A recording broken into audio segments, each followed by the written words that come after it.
வணக்கம் நண்பர்களே. பாவம் செய்யாமல் இருப்பது எப்படி?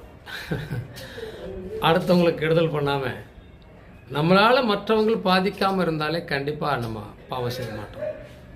நமக்கே தெரியும், நம்ம மனசாட்சிக்கே தெரியும் நம்ம செய்கிறது சரியா தப்பா அப்படின்னு. எப்போதுமே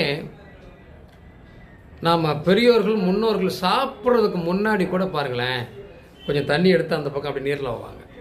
அந்த சாப்பாட்டை கொஞ்சம் எடுத்து அங்கே வைப்பாங்க பறவைகளுக்கு போடுறதுக்காண்டி. இதெல்லாம் எடுத்து வச்சுட்டு இறைவனை நினச்சி கிருஷ்ணார்ப்பணம் சிவார்ப்பணம் அப்படின்னு அவங்களுக்கு அர்ப்பணம் பண்ணிட்டு தான் சாப்பிடுவாங்க. அப்போ நம்ம செய்யக்கூடிய ஒவ்வொரு விஷயம் தான தர்மங்களையும் இறைவா உனக்கே சமர்ப்பணம் அப்படின்னு நம்ம சொல்லிக்கிற போது அதில் சின்ன சின்ன பிழைகளோ தவறுகளோ இருந்தாலும் அந்த பாவங்கள் நம்மை நோக்கி வராது, அதை இறைவன் பார்த்து கொள்வார் அப்படிங்கிறதான். நம்ம எந்த விஷயத்தையும் கடவுளுக்கு படைச்சிட்டு சாப்பிடும்போது அது பிரசாதமாக எடுத்து சாப்பிட்றோம்ல, அதில் எந்த வினைகளும் இல்லை அப்படின்னு தானே அர்த்தம்.